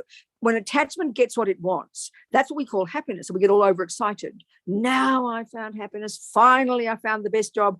Finally, my body is the right weight. Finally, I found the right boyfriend. Now we've got happiness, and you're already projecting the next 57 years of your life as perfect. That's the mode. In the mistaken view of everything has an intrinsic nature, that we think it's set in stone. Now I've got happiness. And then your mind goes berserk and you go, and then what happens? The bubble will burst and then you go crashing down where to despair, which is the nihilistic view. There's nothing worthwhile. I might as well kill myself. It's almost like we're all bipolar. It's a question of degree. And I'm not being sarcastic here. We're up and down like yo-yos. We're so unstable emotionally. And that's because of attachment, getting overexcited, and you set it in stone. I always, and this is worth impermanence as well. I always quote when I remember reading an interview with Nicole Kidman when she was with Tom Cruise. It's like 30 years ago, 20 years ago. And I love the woman. I'm not trying to criticize her. But it was so crystal clear the way she said it. She said, obviously their life was wonderful. They were in love. They had children. The whole family was perfect. Think of our own lives. This is how we are. Your life is lovely. You've got a house. You've got the hubby. You've got the kids. You wake up every morning and it's all still there. So naturally, you're going to grasp at it as permanent. Naturally, you're going to think it's going to last forever. This is one of the major sufferings before we get anywhere near emptiness, that we assume because it's here today, it must be there tomorrow. This is really when we start to loosen the grip of this view, this really helps us get closer to emptiness. So she said, Nicole said, I remember in this interview, we will be together until we are 80, she said. Analyze this. This is attachment talking, but it's hand in hand with the other mistake that because you are so happy with Tom and the kids and the life, and that means your attachment's getting what it wants. You're so happy that then you put this extra lie on top and say it'll last forever. Because frankly, we can't bear the thought that it won't last forever. That's why attachment is such a junkie. We have to then assume it's going to last forever. That's the mistake of a permanence. And this because of this mistake of attachment. And then all of this leads to seeing it as self-existent. All these mistakes are linked very intimately, but we've got to understand each of their functions, you know. We will be together until we are 80. That's what we all feel because we're desperate for the happiness to come. We get the happiness, you get the boyfriend, you get the job. Now I found happiness. It's like we take it and we put it and we lock the key and now it's permanent. That's the mistake the mind makes automatically. And so then, of course, when the bubble burst and I was joking, Penelope Cruz came along and took him. Whatever happened, I'm just joking. I read the newspapers. I always read the gossip pages. When magazines were in vogue, now I have my iPad. I used to always read People, you know. I don't get People anymore. Anyway, whatever. So then, you know, so suddenly what happened? Her expectation was shattered. The bubble burst and she crashed down to despair. And then she was in fetal position. I read other stories. And her mother would kick her and say, get up and get on with life, you know. So that we all know this. This is how we are every day. We've got these bipolar episodes 1,000 times a day. You've got see, this is the function of attachment. One of the functions of attachment is expectation. It's this hunger to get the good thing. And when you get it, you can't believe, it's like you won the lottery. You can't believe it. So naturally you want it to last forever. You can't bear the thought that it's a fleeting thing. We can't bear that thought. And underneath all of this, these mistakes of permanence and attachment are driven by ego grasping, are driven by the root delusion that thinks it's all set in stone and inherent. It's the subtlest mistake, you know. It's the subtlest mistake, the hardest one to see. So we keep working, keep studying, keep practicing. Keep analyzing, keep squeezing our brain, keep meditating. That's it. And slowly, you know. Okay, Donna. Done. Okay.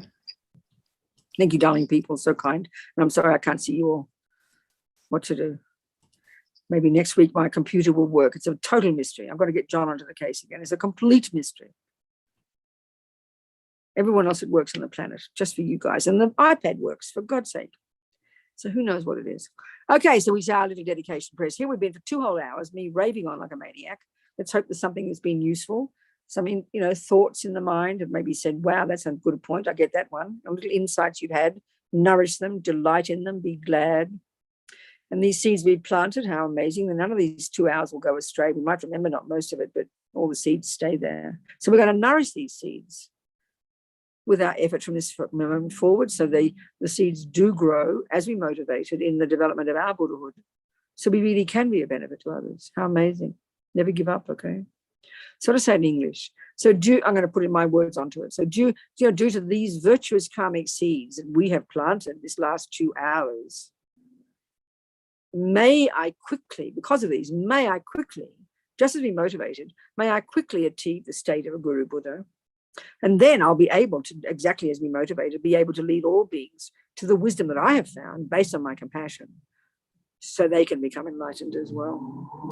And then the second one, this marvelous little aspiration, this amazing bodhicitta, which we haven't talked about, but that's the other wing of the bird. This wisdom on its own, by the way, a bird needs 2 wings. You can't have bodhicitta without. You can have bodhicitta. You can even lose bodhicitta, people. You can't lose emptiness, but bodhicitta is not enough. Emptiness is not enough. You've got to have 2 wings, okay? So may this marvelous, amazing aspiration, this brave attitude of the bodhisattvas to never give up wanting to benefit others, may it continue to grow and grow in the minds of all sentient beings. That's it, Donna. Thank you, darlings, so much. Goodbye, everybody. Thank you. Thank you, sweethearts. See you next week. Yeah. We'll summarize the whole thing again and we'll go into more about emptiness and dependent arising. Maybe have your questions, okay? Thank you, darling. Thank you so much. Thank you, Venerable Bye. Robina. Thank you. Thank you, Bye. Venerable. Robina. Thank you, Donna. Thank Good you, night. Donna. Thank you, Donna. Thank you, Donna. Thanks, everyone. So much love. Thank Good you. night. Thanks, Donna. Thanks, everyone.